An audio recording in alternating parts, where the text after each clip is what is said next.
The tablet screen lit up the dark penthouse, not with well wishes, but a transfer alert for $500,000 sent to his secretary. 12 hours before our ceremony, I watched a video of my fiancé in bed with her, paid for by the dowry my grandmother left me. Instead of canceling everything, I wiped my tears and smiled. Tomorrow would not be the wedding of the century, but the most ruthless public trial Chicago had ever seen. My name is Elena, and at 32 years old, I thought I had designed the perfect life. Standing in the living room of our penthouse overlooking the Chicago River, I looked out at the city lights reflecting on the dark water. As an interior architect, I knew how to build strong structures, but I had no idea the foundation of my own life was rotting beneath my feet. The silence in the apartment felt heavy, a suffocating blanket that covered the lies breathing in the bedroom down the hall. The air conditioning hummed a low, monotonous tune that usually lulled me to sleep, but tonight it sounded like a warning siren. Julian was asleep. My fiancé, the man I was supposed to marry in less than 12 hours, had left his work tablet on the beige velvet sofa. It was a sleek device issued by Sterling Heights, his real estate firm, and he usually guarded it with his life. Tonight, perhaps the pre-wedding champagne or the arrogance of a man who thinks he has already won made him careless.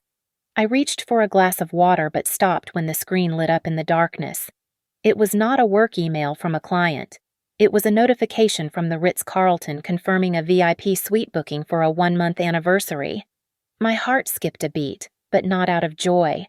Our anniversary was months away, and we had no plans to stay at the Ritz. My fingers hovered over the screen. I knew the passcode. It was my birthday. It was always my birthday. A calculated move to make me feel trusted and adored. I typed the numbers in, expecting to find a surprise gift he was hiding from me, perhaps a getaway he had planned. Instead, I found a hidden folder tucked away deep in the drive, labeled simply Sienna Project S. My stomach dropped. Sienna was my best friend, my assistant, the girl I had taken under my wing and treated like the little sister I never had. I tapped the folder open. It was not a collection of design schematics or floor plans. It was a digital graveyard of my dignity. Hundreds of thumbnails filled the screen. They were videos and photos, explicit and intimate, documenting a sordid romance between the two people I trusted most in the world. My hands turned ice cold as I clicked on a video file dated just 2 days ago. The audio played softly in the quiet room. I watched Julian lying on a hotel bed, holding a glass of champagne, laughing with a cruelty I had never seen before. He looked into the camera and called me his naive ATM. He bragged about how easy it was to manipulate me. He promised Sienna that as soon as the marriage license was signed and he secured the rights to my remaining properties, he would divorce me and leave me with nothing. I felt like I was drowning, but the worst was yet to come. I switched to the Documents tab and opened a bank statement he had downloaded. The numbers blurred before my eyes until they sharpened into a horrifying reality. The $2 million my grandmother had left me, the dowry I had transferred to our joint investment account for our future dream home, was gone. The balance read 0. I frantically scrolled through the transaction history. He had not invested a single cent in the market. The money had been siphoned out to purchase a luxury villa in the suburbs, a property deeded solely to Sienna. Other transactions showed payments for jewelry, 5-star vacations, and designer clothes for her. I was not just being cheated on. I was the victim of a professional con artist. The precision of the theft, the boldness of the lies. It all suggested that this was not a crime of passion, but a meticulously executed business plan. A chilling thought struck me that his mother, with her pushy demands about finances, likely knew everything. A rustling sound came from the bedroom. Julian was turning over in his sleep. The noise snapped me back to the present. I quickly darkened the screen and placed the tablet back exactly where I found it. My entire body was trembling, but not from fear. The tears that had started to form in my eyes evaporated, replaced by a dry, scorching heat. I looked at my hands. They were shaking, but as I clenched them into fists, the shaking stopped. The pain of betrayal was metabolizing into a pure, concentrated hatred. I would not run. I would not scream. I would walk down that aisle, and I would burn their world to the ground. I remained seated in the oppressive darkness of the living room, letting the shadows swallow me whole. My mind raced back through the last 5 years, replaying our relationship like a film reel that had suddenly been exposed to the harsh light of truth. I remembered the countless dinners where Julian would sigh heavily, pushing his food around his plate, complaining about cash flow issues at Sterling Heights. He played the role of the stressed entrepreneur perfectly. He had manipulated my empathy with surgical precision, convincing me that my financial injection was the only thing keeping his dream alive. I thought about the day I signed the power of attorney and added his name to my accounts. He had held my hand across the table, looking deep into my eyes, and told me that we were partners in everything. I was a fool. I had handed him the knife he was now using to bleed me dry. The betrayal stung even worse when I thought of Sienna. She was not just a secretary I had hired. She was the girl I found crying in the break room because she could not afford her rent. I had taken her in, paid for her design courses, and bought her clothes so she would look professional. She had played the part of the grateful, struggling younger sister while sleeping with the man I loved. In those videos, the timid girl who used to ask me for advice on eyeliner was gone, replaced by a mocking predator who laughed at my stupidity. I knew I had to act fast before fear paralyzed me. I reached for the tablet again, my movements sharp and deliberate. I pulled a small, encrypted external hard drive from my bag, the one I used for backing up client blueprints, and connected it to his device. I copied everything. I downloaded the entire folder, every humiliating video, every explicit chat log, and every receipt. My eyes watered as I opened a file labeled jewelry. There was a receipt for a diamond engagement ring purchased last week. It cost $50,000. I looked down at the modest band on my finger, which had cost $15,000. He had bought his mistress a ring worth 3 times as much as mine, and he had used my own money to pay for it. As I dug deeper into the file structure, the scope of his deception expanded. I found a folder containing what looked like a business plan, but it was actually a roadmap for fraud.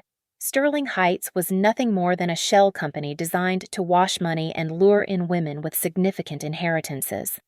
I was not the first, and if I did not stop him, I would not be the last. A cold realization washed over me. If I canceled the wedding right now, if I screamed and threw him out, I would lose everything. I had no legal proof of fraud that would hold up in court immediately, and by the time the lawyers got involved, Julian would have moved the remaining funds to offshore accounts I could not touch. He would disappear, and I would be left broken and bankrupt. I needed to destroy him completely, and I needed to do it when he was most vulnerable. I needed a stage, tomorrow. The ballroom would be filled with his investors, his business partners, and the high society circle he was so desperate to impress. That was where I would execute him. I picked up my phone and dialed Mark, an old friend from college who now worked in high-level cybersecurity. It was 3 a.m, but he answered on the second ring. I kept my voice steady as I told him I needed him to trace a series of offshore transactions and prepare a digital package for the venue's projection system. I told him to lock it down so no one could cut the feed. He asked no questions, sensing the ice in my tone. After ending the call, I walked back into the bedroom. Julian was deeply asleep, his chest rising and falling in a peaceful rhythm. I stood over him, watching the man I had planned to spend my life with. I felt a wave of physical nausea roll through me, a revulsion so strong I had to swallow back bile.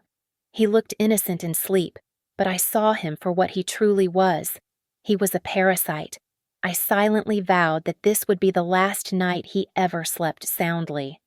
Tomorrow, I would strip him of his reputation, his lies, and his freedom. the sunlight hit my face like an interrogation lamp. I woke to the smell of freshly brewed coffee and the sensation of Julian's lips on my cheek. He was already fully dressed in a crisp white shirt, holding a silver tray with fresh fruit and croissants. It was the perfect performance of a devoted groom on his wedding day. I forced my eyes open and summoned every ounce of strength I possessed to keep from recoiling. My stomach churned, threatening to expel the bile that had been building up all night, but I swallowed it down. I plastered a wide, beaming smile on my face. Inside my head, a clock was ticking down the hours until his social execution.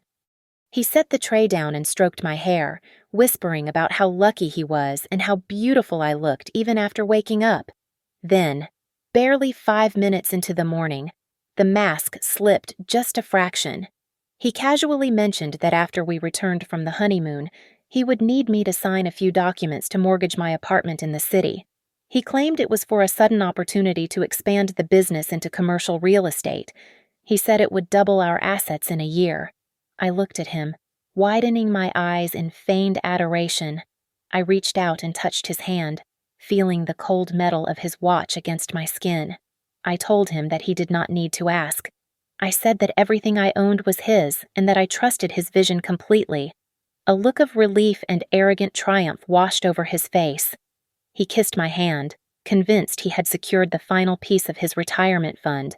He had no idea he was holding the hand of his executioner.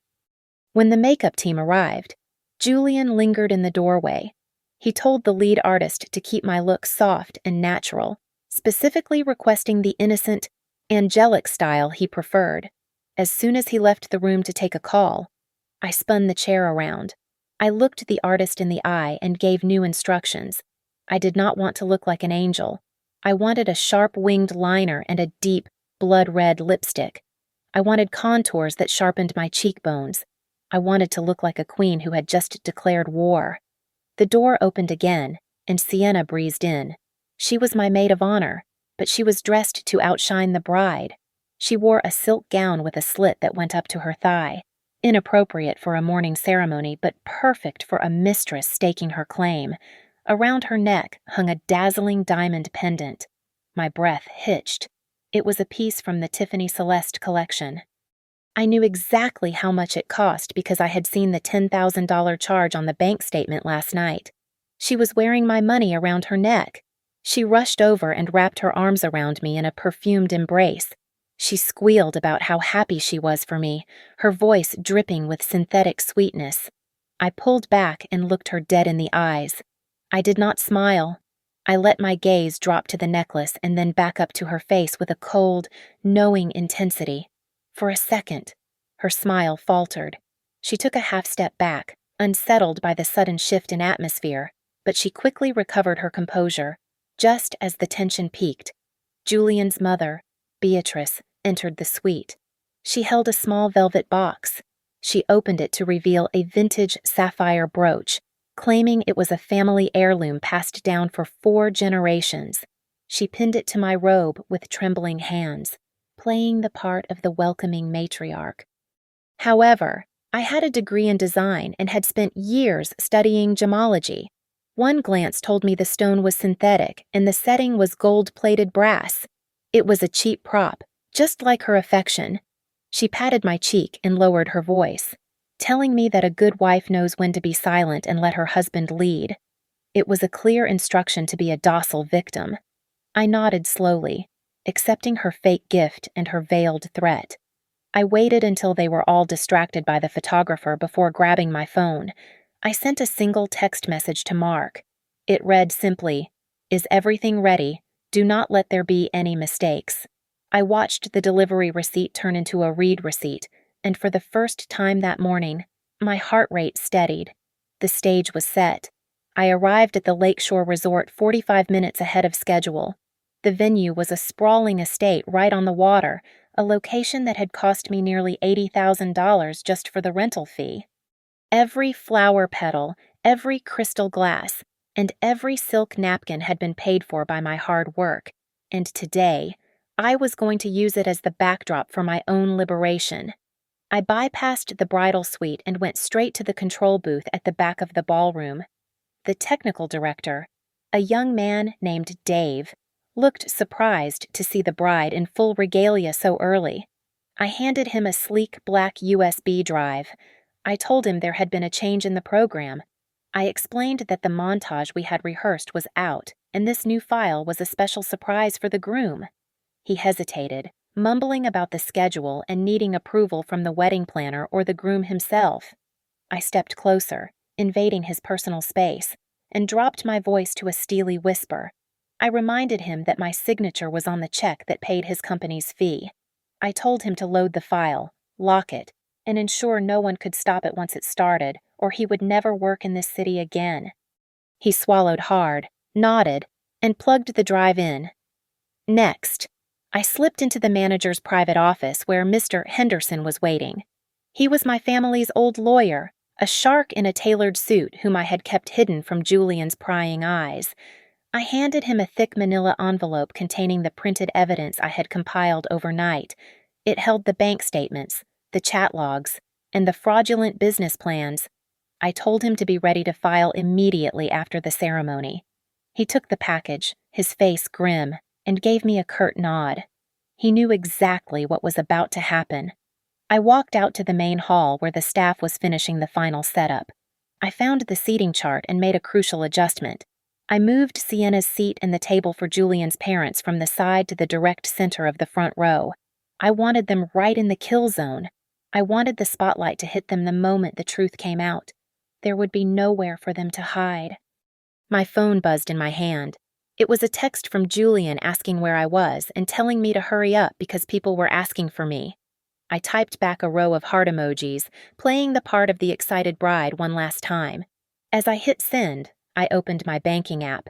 I accessed the supplementary credit card I had given him for emergencies. I donated the entire available credit limit, which was about $25,000, to a charity for battered women. It felt like poetic justice. Back in the bridal suite, I picked up my bouquet of white orchids. I carefully tucked a high-fidelity lavalier microphone deep between the stems. It was small, black, and invisible to the naked eye, but it would pick up every whisper. I synced it to the main sound system via an app on my phone. Julian thought he was a smooth talker, but I was going to make sure every lie he whispered at the altar was broadcast in high definition. A notification popped up from Mark. It read that the system was breached and the firewall was locked. He confirmed he had total control of the projector and told me to break a leg. A cold thrill ran through me. There was no turning back now. I stood before the full-length mirror. The woman staring back was not the blushing bride I was supposed to be. My eyes were sharp, and my jaw was set. I adjusted the diamond tiara on my head. It did not feel like a wedding accessory. It felt like a war helmet. I was not Elena the victim anymore.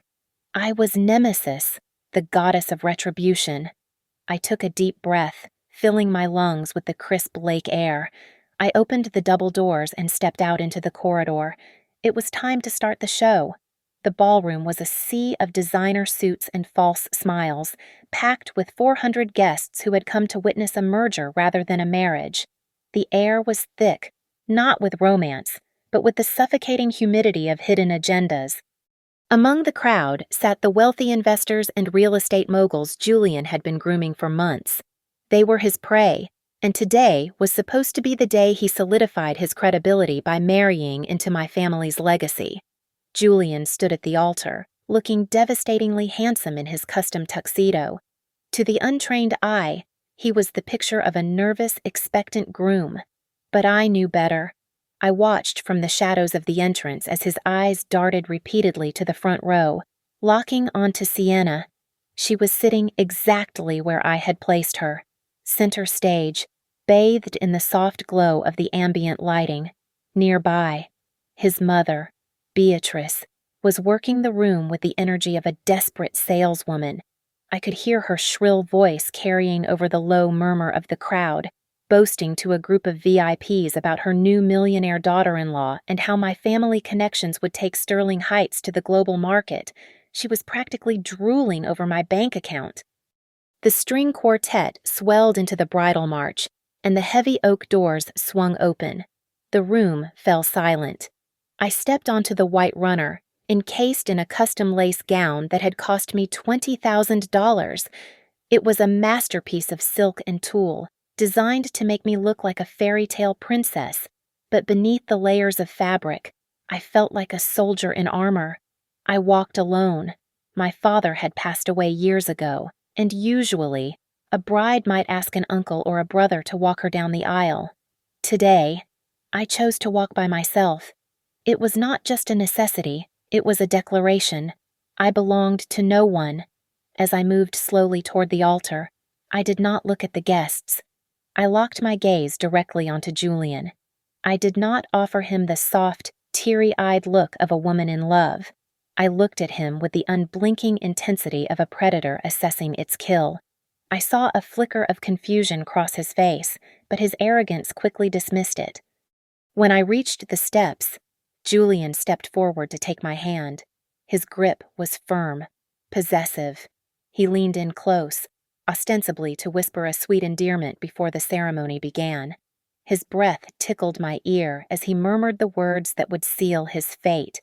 He said that I looked beautiful, and so did my wallet. He smirked, pulling back slightly, confident that his vile comment was just between us. He had no idea that the high-fidelity microphone nestled in my orchid bouquet was live. The gain was set just high enough to catch intimate audio. The whisper hissed through the speakers, soft but distinct. A ripple of confusion moved through the first few rows. A banker in the third row frowned, leaning toward his wife to ask if she had heard that. Julian's smile faltered for a nanosecond as he noticed the shift in the atmosphere, but he recovered instantly, assuming it was just feedback. I did not flinch. I offered him a cold, porcelain smile that did not reach my eyes. The officiant cleared his throat and began the liturgy. We moved through the motions, play-acting a sacred ritual.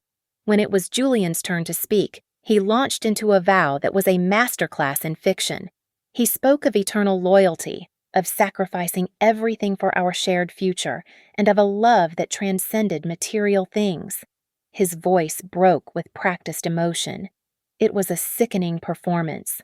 Out of the corner of my eye, I saw Sienna dabbing at her dry eyes with a handkerchief, performing her role as the emotional maid of honor. However, I could see the glow of her phone screen hidden in the folds of her dress. She was typing a message. I knew exactly what she was sending because I had cloned her phone earlier that morning. She was texting him to hang in there because the ordeal was almost done. She was right, but not in the way she thought.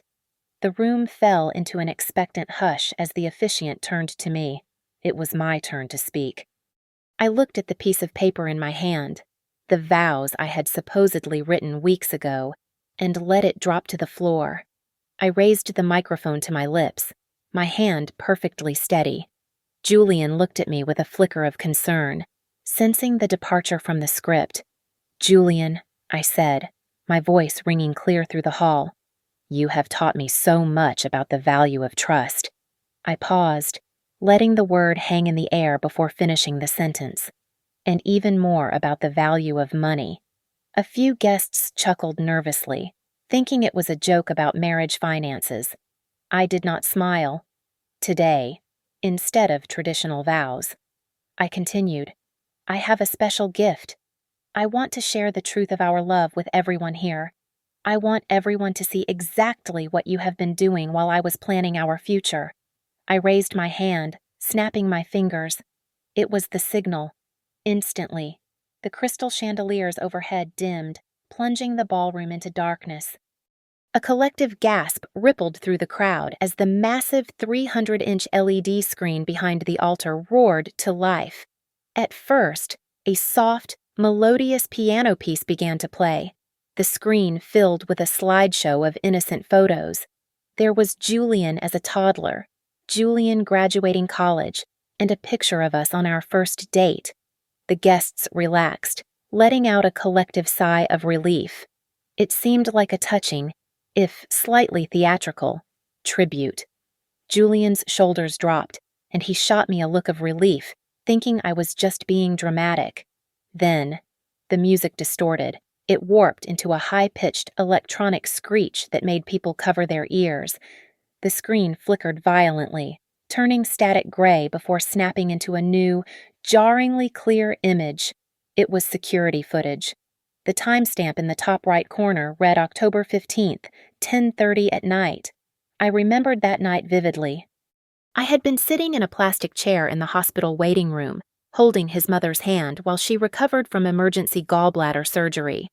But on the screen, Julian was not working late as he had claimed. He was walking into the lobby of the Ritz-Carlton. He was not alone. Sienna was clinging to his arm, wearing a dress I had bought for her birthday. They were laughing.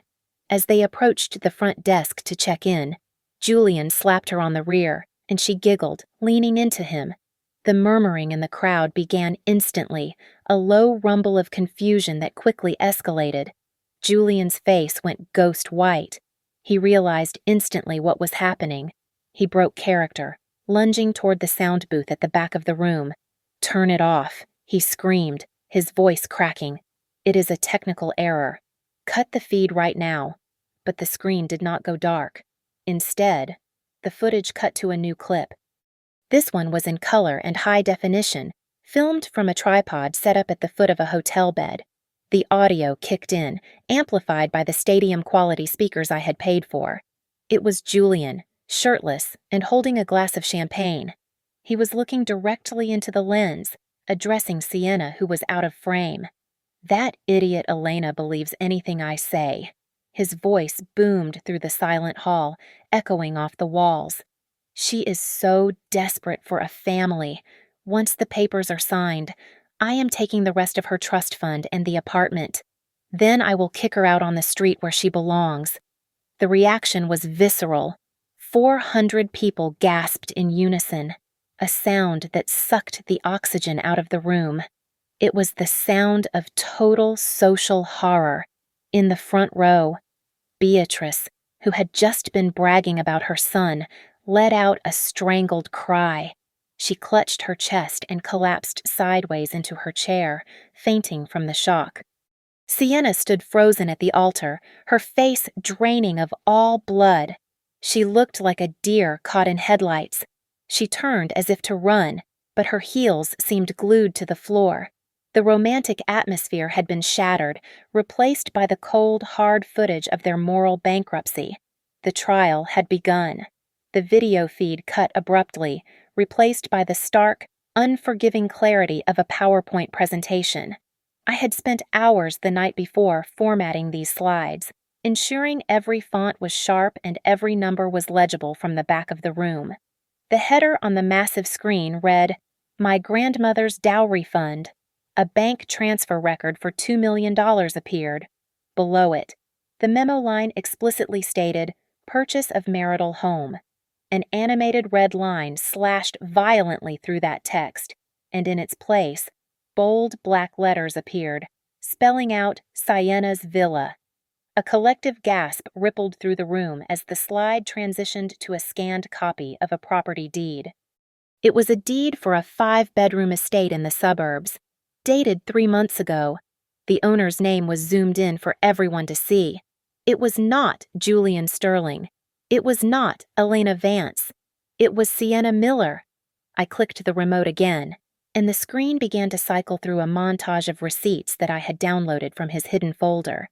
An invoice for a Porsche Macan costing $90,000 flashed up, followed by a hotel bill for $30,000 for a week in the Maldives. Then came the fashion items. A Hermes Birkin bag for $12,000, diamond earrings for $8,000.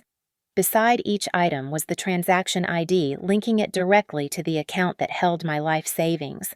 I gripped the microphone, my voice booming over the murmurs of the crowd. "Ladies and gentlemen," I said, pointing a shaking finger at the screen, "the villa that you all thought was our future home is actually their nest. Every single one of you who gave us a wedding gift today just furnished a house for my fiancé and his mistress," Julian snapped.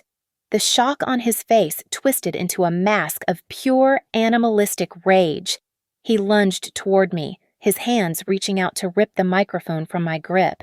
He screamed my name, a guttural roar intended to terrify me into silence. But I did not flinch. I had anticipated this moment. Before he could get within 3 feet of me, 2 large men in black suits stepped out from behind the flower arrangements. They were private security contractors I had hired specifically for this task. They intercepted him mid-stride, tackling him to the marble floor with a bone-rattling thud. He struggled, pinned beneath their weight, shouting profanities that echoed through the silent hall. Meanwhile, the spotlight shifted to the front row. Sienna was trying to inch her way toward the side exit, but the crowd had become a physical barrier. The wives of the investors, women she had charmed and manipulated with her sob stories, were now looking at her with open disgust. They pointed at the necklace she was wearing, the one purchased with my money, and I could hear them calling her a thief. She was trapped in a circle of judgment, her face pale and terrified.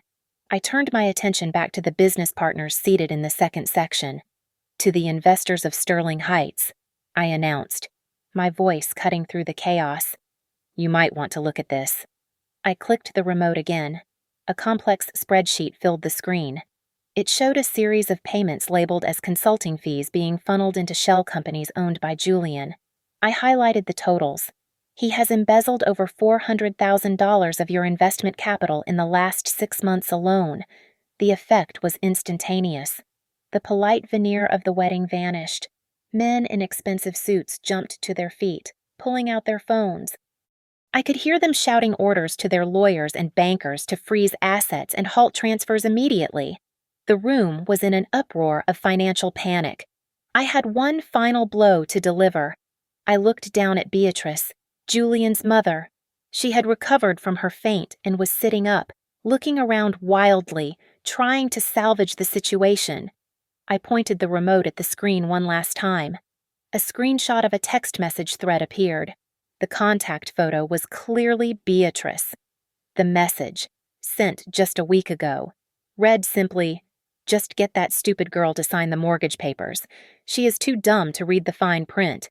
Just make sure you secure the funds before the wedding." Beatrice froze. She looked from the screen to the faces of her friends, her social circle, and the people she had spent a lifetime trying to impress. They were looking at her with horror. In that moment, the Sterling family legacy did not just crumble. It was pulverized. There was no honor left to save. They were exposed as frauds before 400 of the most powerful people in Chicago. The heavy oak doors at the back of the ballroom crashed open, but it was not the catering staff bringing in the champagne tower. A dozen uniformed officers and agents wearing windbreakers with FBI printed in bold yellow letters on the back marched into the room. They moved with the swift, coordinated precision of a raid that had been planned for hours. I had emailed the complete dossier of evidence to the Economic Crimes Unit at 6 o'clock that morning, flagging the imminent flight risk of a man who had just emptied a joint account of $2 million. The silence in the room was broken by the heavy thud of boots on the marble floor. The agents swarmed the altar area. The private security guards I had hired stepped back, releasing their grip on Julian just in time for a federal agent to slam him against the flower-covered dais. The pristine white roses were crushed under the weight of his corruption.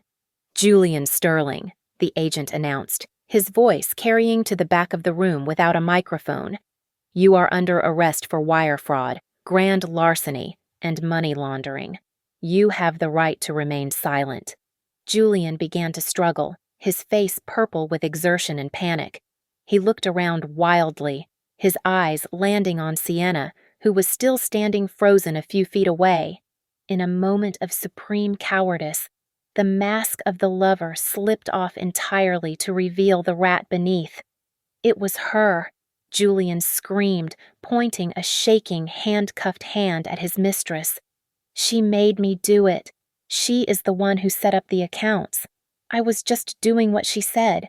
She seduced me. It is all her fault." Sienna recoiled as if she had been slapped. The color drained from her face as she stared at the man she had betrayed her best friend for. She had risked everything for him, and the second the heat got too high, He threw her into the fire without a second thought. Her mouth opened to protest, but an officer was already behind her. "Sienna Miller," the officer said, pulling her arms behind her back. "We have a warrant for you as well regarding the receipt of stolen assets and conspiracy to commit fraud." As the handcuffs clicked around Sienna's wrists, a wail rose from the front row. Beatrice rushed forward, her expertly coiffed hair now in disarray. She grabbed the hem of my wedding dress, tears streaming down her face, ruining her makeup. "Elena, please," she sobbed, clutching at the silk I had paid for. "You cannot let them take him. He is your husband. We are family. Tell them it was a mistake. Please, I am begging you." I looked down at the woman who had spent years making me feel inadequate, the woman who had texted her son to hurry up and rob me. I gently pulled my dress from her grip, smoothing the fabric with a deliberate, calm motion. "I am not his wife," I said, my voice ice cold. "And we are not family. You spent your whole life teaching your son how to be a liar and a thief. I hope you have some time left to teach him how to survive 10 years in federal prison." The room was chaotic, but in a modern, digital way. I looked out at the crowd and saw hundreds of phones held high. The guests were not just watching, they were broadcasting. The live stream counters were ticking up by the second. By the time the sun went down, Julian and Sienna would be the most hated couple in America. Their faces were being beamed onto millions of screens, branded with the scarlet letter of greed. I looked at Julian one last time. He was being hauled up to his feet, his tuxedo jacket ripped at the shoulder, his hair sticking up in sweaty tufts. He looked pathetic. I reached down to my left hand and slid off the engagement ring he had given me. I knew now that it was a high-grade cubic zirconia he had bought for a few $100s, intending to swap it for a real diamond later if I ever got suspicious. I walked up to him, stopping just inches from his face. The agents paused, letting me have my moment. I looked him in the eye, seeing the sheer terror behind his pupils. I pulled my arm back and threw the ring as hard as I could. It struck him right on the cheekbone, leaving a red mark. "Take it," I said, my voice steady and loud enough for the microphones to catch. "Keep your fake ring. It matches your fake life. But my money is real, and my lawyers are going to claw back every single penny you stole, even if they have to sell the fillings out of your teeth." "Get him out of here," the agent ordered. Julian began to sob, a broken, guttural sound that made the guests cringe. He twisted his head back to look at me as they dragged him down the aisle he was supposed to walk in triumph. His eyes were wide with despair, pleading for a mercy he had never shown me. I watched him go, feeling absolutely nothing but the cool breeze from the lake drifting in through the open doors. The trash was finally being taken out. The ballroom was finally quiet. The police had left with their prizes, and the guests had scurried away to gossip in the safety of their own homes. What remained was a beautiful disaster. The 5-tier cake sat untouched in the corner, a monument to sweetness that had turned sour. White rose petals were scattered across the floor like fallen snow, trampled by the heavy boots of federal agents. I stood alone in the center of the stage, the exact spot where I was supposed to bind my life to a monster. Instead, I had severed the tie, and the crushing weight that had sat on my chest for the last 12 hours vanished. It was replaced by a sensation of lightness so profound it made me feel like I could float up to the ceiling. I looked down at my dress. The heavy train of silk and lace, which had cost thousands of dollars and required 3 fittings, felt like a shackle now. It was a costume for a role I was no longer playing. I reached down, finding the seam where the heavy layers of tulle connected to the bodice. With a sudden burst of energy, I grabbed the fabric and ripped it. The expensive silk tore with a satisfying, sharp sound. I kept pulling, tearing away yards of heavy material until the gown was transformed. It was no longer a cumbersome bridal gown, but a sharp, knee-length cocktail dress with a jagged punk rock hemline. I kicked the pile of torn fabric aside. stepping out of the wreckage of my engagement, quite literally. Mr. Henderson walked up to the stage, clapping his leather notebook shut. He looked at me with a rare, genuine smile. He told me that the freezing orders were already in place and effective immediately. The accounts were locked, the villa was seized, and the luxury cars were being impounded as we spoke. He assured me that because the funds were directly traceable to my inheritance, the recovery process would be straightforward. I would get back nearly every cent within 6 months. I shook his hand, feeling a deep sense of gratitude for his silence and efficiency. I turned to the staff who were still lingering in the shadows. Dave in the sound booth gave me a thumbs up. The security team was gathering their gear. I walked over to the banquet manager and handed him a thick envelope. Inside was a cash tip that amounted to 50% of the total bill. I told him to distribute it to the servers, the tech team, and the cleaning crew who would have to deal with this mess. They had played their parts perfectly, and I believed in paying well for loyalty. I walked out through the main lobby, my heels clicking on the polished floor. The heavy glass doors swung open, and I stepped out into the Chicago afternoon.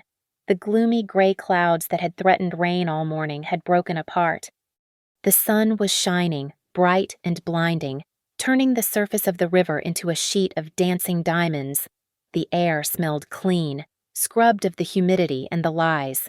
Parked right at the curb, in the loading zone usually reserved for limousines, was a vintage red convertible. Mark sat in the driver's seat, wearing sunglasses and tapping his fingers on the steering wheel to a rhythm only he could hear. He grinned when he saw me, pushing his glasses down his nose. I looked at the bouquet of white orchids still clutched in my left hand. They were beautiful, but they reeked of Julian's cologne. I walked over to a metal trash can by the entrance. I did not toss them gently.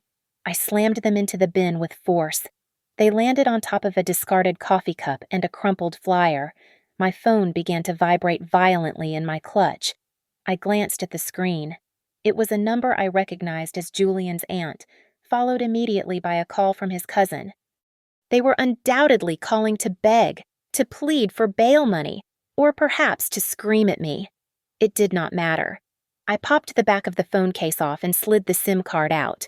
The little chip held my old number, my old contacts, and my old life. I held it between my thumb and forefinger and snapped it in half. With a flick of my wrist, I tossed the broken pieces over the railing. They hit the water with a tiny splash and disappeared into the deep, dark current.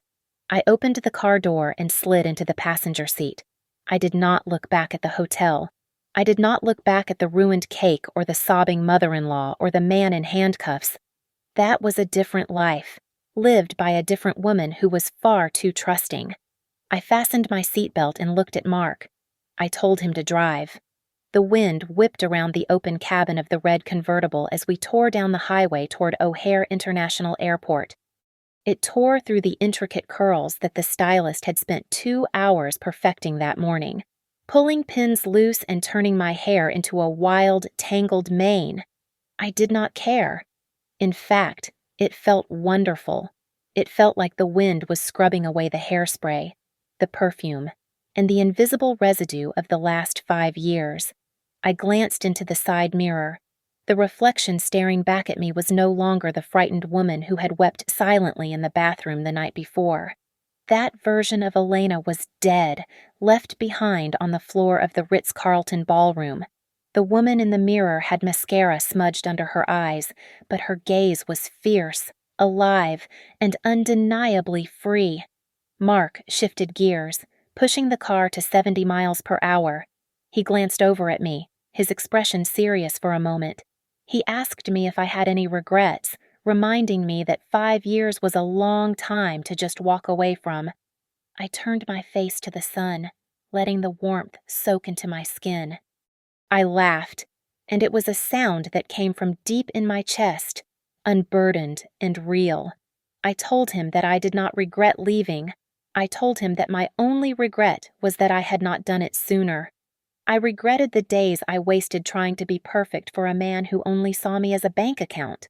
I reached into my clutch, bypassing the broken pieces of my phone, and pulled out a paper envelope.